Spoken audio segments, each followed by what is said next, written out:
বিজয়ের আরও এক ধাপ উত্তরণের জন্য অভিনন্দন। জুলাই ঘোষণাপত্র সফলভাবে প্রণয়নের এই কঠিন কাজের সাথে যুক্ত সকলকে আন্তরিক ধন্যবাদ এবং মোবারকবাদ।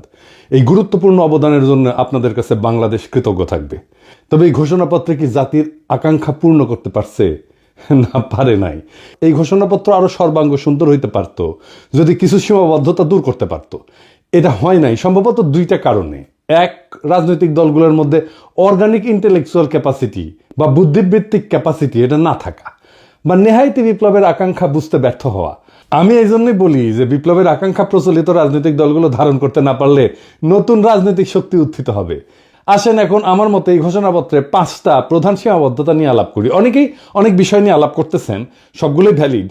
আমি সেই আলাপগুলো আবার নতুন করে আমার আলাপের মধ্যে ঢুকায় আমার আলাপের কলেবর বাড়াইতে চাই না। তবে যে আলাপগুলো এখনো জনপরিসরে আসে নাই সেগুলো নিয়েই আজকের আলাপ করব। আসেন আল্লাহর নামে শুরু করি। ঘোষণাপত্রে উপনিবেশিক শক্তির বিরুদ্ধে দীর্ঘ লড়াই সংগ্রামের কথা বলা হয়েছে, কিন্তু ব্রিটিশ উপনিবেশিক শাসনের বিরুদ্ধে এই অঞ্চলের মানুষের লড়াইয়ের ধরন কেমনে হয়েছে, এই লড়াইটা, তার কর্তা সত্তা এবং রাষ্ট্র বাসনার যে অর্জন 1947 সালে পূর্ব পাকিস্তানের স্বাধীনতা প্রাপ্তির কথা এই ঘোষণাপত্রে উল্লেখ নাই।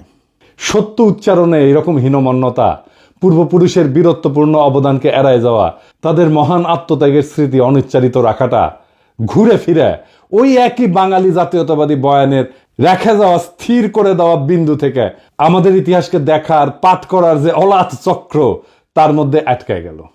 তার মানে আওয়ামী লীগের ইতিহাস যেরকম 52 সাল থেকে শুরু হয়, ঠিক একই জায়গা থেকে ওনাদের ঘোষণাপত্রের ইতিহাস শুরু হইল। এখানে দুইটা রাজনৈতিক টার্ম আমাদের একটু বুঝতে হবে। কর্তা সত্তা, ইংরেজিতে বলে এজেন্সি, কি সেটা? আমরা আগে দেখতাম যে রাজনৈতিক দলগুলো রাজনৈতিক লড়াই করে, তাদের কর্মীরা করে। 2024-এ কোনো রাজনৈতিক দল লড়াই সংগঠিত করছে, নেতৃত্ব দিছে? নাই। জনতাই রাজনৈতিক লড়াইয়ের নির্মাতা হয়েছেন। এটাই কর্তা সত্তা, এজেন্সি, নিজের ভাগ্যের নিয়ন্তা নিজেই হয়ে ওঠা। 2024 সালের বর্ষা বিপ্লব আমাদের দেখাইছে যে সাধারণ মানুষ চাইলে নিষ্ক্রিয় দর্শক বা শাসিত প্রজাতিকা দেশের রাজনীতির সবচেয়ে বড় খেলোয়াড় বা সক্রিয় কর্তা হয়ে উঠতে পারে। যখন জনগণ নিজের শক্তি সম্পর্কে সচেতন হয় এবং সেই শক্তি প্রয়োগ করার জন্য ঐক্যবদ্ধ হয়ে মাঠে নামে, তখনই জন্ম নেয় সত্যিকারের রাজনৈতিক কর্তা সত্তা, যেটা হয়েছে 2024 সালে। তো এই রাজনৈতিক কর্তা সত্তা জনগণের থাকায় লাভ কি, না থাকলে ক্ষতি কি? জনগণের রাজনৈতিক কর্তা সত্তা বা এজেন্সি একটা দেশের জন্য খুবই গুরুত্বপূর্ণ। সহজ ভাষায় এটা হলো জনগণের সেই ক্ষমতা যার মাধ্যমে তারা নিজেদের ভাগ্য নির্ধারণে সক্রিয় ভূমিকা পালন করে। এর থাকা বা না থাকার উপরে দেশের ভবিষ্যৎ এবং নাগরিকদের জীবনযাত্রার মান নির্ভর করে। যখন একটা দেশের মানুষের রাজনৈতিক এজেন্সি বা কর্তা সত্তা থাকে, তার অনেক ভালো ফল আছে। যেমন সরকারের জবাবদিহিতার স্বচ্ছতা নিশ্চিত হয়। জনগণ যখন সক্রিয় থাকে তখন সরকার যা খুশি তাই করতে পারে না। শাসকেরা জনগণের কাছে তাদের কাজের জন্য জবাবদিহি করতে বাধ্য থাকে। জনগণ প্রশ্ন করতে পারে, সমালোচনা করতে পারে এবং নির্বাচনের মাধ্যমে সরকারকে ক্ষমতা থেকে সরাইতেও পারে। এই এজেন্সি আমরা হারাই ফেলছিলাম। নাগরিক অধিকার সুরক্ষিত থাকে, মানে রাজনৈতিকভাবে সচেতন এবং সক্রিয় জনগণ তাদের সাংবিধানিক এবং মানবিক অধিকার, যেমন বাক স্বাধীনতা, সমাবেশের স্বাধীনতা, ন্যায় বিচার পাওয়ার অধিকার, এই সম্পর্কে সজাগ থাকে। কোনো সরকার এই অধিকারগুলো কেড়ে নেওয়ার চেষ্টা করলে জনগণ ঐক্যবদ্ধভাবে প্রতিরোধ গড়ে তোলে, যেটা আমরা করছিলাম। হাসিনা এগুলো সবগুলো আমাদের কেড়ে নিয়েছিল। এর ফলে রাষ্ট্রের সুশাসন এবং স্থিতিশীলতা প্রতিষ্ঠা পায়। যেমন জনগণ যখন নীতি নির্ধারণী প্রক্রিয়ায় অংশগ্রহণ করে তখন সরকারের গৃহীত সিদ্ধান্তগুলো আরও বাস্তবসম্মত হয়, গণমুখী হয়। এর ফলে সামাজিক উত্তেজনা কমে এবং দীর্ঘমেয়াদী রাজনৈতিক স্থিতিশীলতা তৈরি হয়। জনগণ অনুভব করে যে রাষ্ট্র তাদের কথা শোনে। 4 নাম্বার, সামাজিক ন্যায় বিচার এবং সমতা বৃদ্ধি পায়।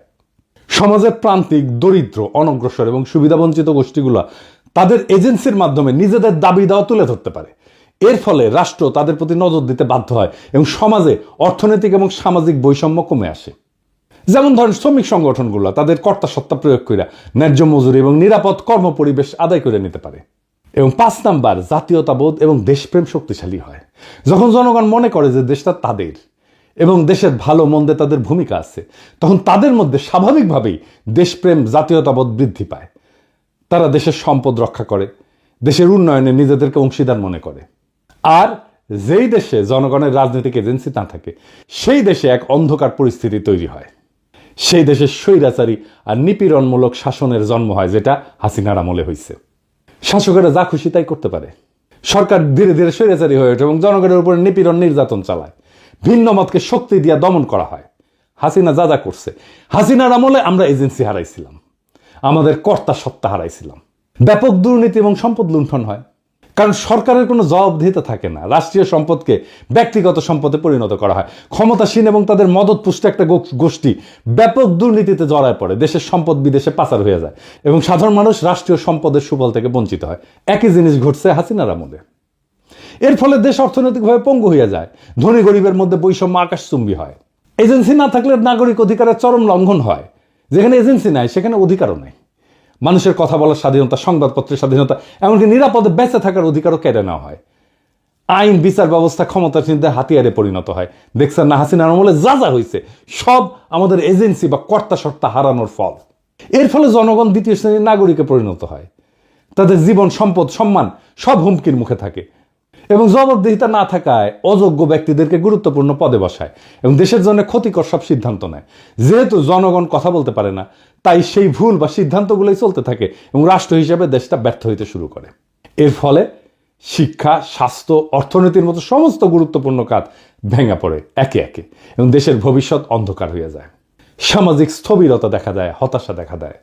জনগণ যখন দেখে যে দেশে ভালো মন্দ তাদের কিছুই করার নাই, কিছু যায় আসে না, তখন তাদের মধ্যে তীব্র হতাশাবোধ এবং বিচ্ছিন্নতাবোধ জন্মায়। তরুণ প্রজন্ম দেশের প্রতি আস্থা হারায় ফেলে এবং সুযোগ পেলে দেশ ছেড়ে চলে যেতে চায়। সমাজের সৃষ্টিশীলতা এবং অগ্রগতির পথ বন্ধ হয়ে যায়। তার মানে জনগণের রাজনৈতিক এজেন্সি বা কর্তা সত্তা, এটা হইতেছে একটা সুস্থ কার্যকর রাষ্ট্রের হৃৎপিণ্ড। এটা থাকলে রাষ্ট্র জনগণের শক্তিতে বলীয়ান হয়, আর না থাকলে সেই রাষ্ট্র একটা অন্তঃসার শূন্য কাঠামোতে পরিণত হয়, যে কোনো সময় যেটা ভেঙে পড়তে পারে। আমরা আমাদের এজেন্সি, আমাদের কর্তা সত্তা এই 2024-এ নিজের হাতে নিতে পারছি। এইটাই 2024-এর বিপ্লবের সবচেয়ে বড় সাফল্য। এইবার আসেন আমাদের জুলাই ঘোষণাপত্রের দ্বিতীয় সীমাবদ্ধতার কথা বলি। বাংলাদেশের সাম্প্রতিক ইতিহাসের গুরুত্বপূর্ণ সবগুলো ঘটনার কথা উল্লেখ আছে এখানে, খুব ভালো। 1975 সালের 7ই নভেম্বরের সিপাহী জনতার বিপ্লবের কথাও আছে, কিন্তু 1975 সালের 15ই আগস্টের বিপ্লবের কথা নাই। কেউ আর তারে ওন করে না।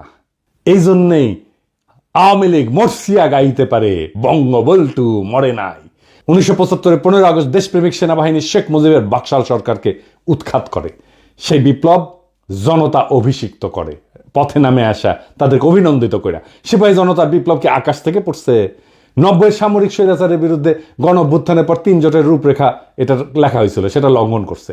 বিজয়ী দলসমূহের মধ্যে রাজনৈতিক সমঝোতা ভঙ্গ, জন আকাঙ্ক্ষা পূরণের যে ব্যর্থতা এবং পরবর্তীতে সেই অভ্যুত্থানের অঙ্গীকার ধারণ করতে না পারার কারণে পর্যায়ক্রমে বাংলাদেশ রাষ্ট্রের অগণতান্ত্রিক চরিত্র ধারণের অশুভ পরিণতির উল্লেখ এই জুলাই ঘোষণাপত্রে নাই। তত্ত্বাবধায়ক সরকার ব্যবস্থা ধ্বংস করার বিষয়ে উল্লেখ নাই। কেন, কিভাবে এই ফাংশনিং ব্যবস্থাটা ধ্বংস হইল সেটার কোনো উল্লেখ আছে? নাই। তবে একই ঘটনা আবার ঘটলে আমি সেটাকে কিভাবে বাধা দেব? এবার আসেন 3 নম্বর সীমাবদ্ধতা। গত প্রায় 16 বছর দীর্ঘ ফ্যাসিস্ট দুঃশাসন প্রতিষ্ঠা করতে, জনগণের উপরে ধারাবাহিক নিপীড়ন চালাইতে রাষ্ট্রের মূল প্রতিষ্ঠানসমূহের মধ্যে সবচেয়ে বেশি আগ্রাসী শক্তি ব্যবহার করছে সশস্ত্র বাহিনী এবং সামরিক গোয়েন্দা সংস্থা, যাদের স্বীকৃত অপরাধ কর্মের কোনো উল্লেখ জুলাই ঘোষণাপত্রে নাই। আয়নাঘর কোথায় হয়েছে? ক্যান্টনমেন্টের মধ্যে ডিজিএফআই করছে। এতেও 36শে জুলাই পর্যন্ত হেলিকপ্টার ব্যবহার কইরা, খুন জখম কারফিউ জারি কইরা, ইন্টারনেট বন্ধ কইরা, সেনাবাহিনী নামায় গুলি চালানোতে নেতৃত্ব প্রদানকারী খুনি জেনারেল চক্রের সকল রাষ্ট্রদ্রোহী অপরাধের ঘটনাগুলো লুকায় ফেলা হয়েছে। স্পষ্ট কইরা সেনাবাহিনীর তরুণ সৈনিক অফিসারদের অংশগ্রহণের সংগ্রামী বৈশিষ্ট্যের কথা না বইলা সাধারণভাবে জনসাধারণের পক্ষে সেনাবাহিনীর অবস্থান গ্রহণের কথা উল্লেখ করা হয়েছে। সত্য কথা, ইনসাফের কথা, ন্যায়ের কথা এবং সঠিক কথাটা হইতেছে যে মার্চ টু ঢাকা কর্মসূচির দিন 36শে জুলাই বা 5ই আগস্ট বিপুল গণস্রোত এবং প্রধানত সৈনিকদের চাপের মুখে শীর্ষ সামরিক নেতৃবৃন্দ চূড়ান্ত এবং শেষ পর্বে গণ অভ্যুত্থানে বাধা না দিয়া 5 তারিখে আরো প্রাণহানি এবং রক্তক্ষয় এবং জাতীয় বিপর্যয় এড়াইতে সহায়তা করছে। 4 নম্বর সীমাবদ্ধতা। হাসিনার ফ্যাসিবাদী শাসন প্রতিষ্ঠার পেছনে ব্যবহৃত সবচেয়ে দুর্বিষহ অস্ত্র সাংস্কৃতিক যুদ্ধের নাম ছিল ইসলামোফোবিয়া। দেশের ধর্মপ্রাণ সংখ্যাগরিষ্ঠ মানুষ, আলেম ওলামা, মাদ্রাসা ছাত্রদের বিরুদ্ধে লাগাতার এই অস্ত্র ব্যবহার কইরা হাসিনা যুদ্ধ চালায় গেছে। 2013 সালের 5ই মে শাপলা চত্বরে রাতের অন্ধকারে লাইট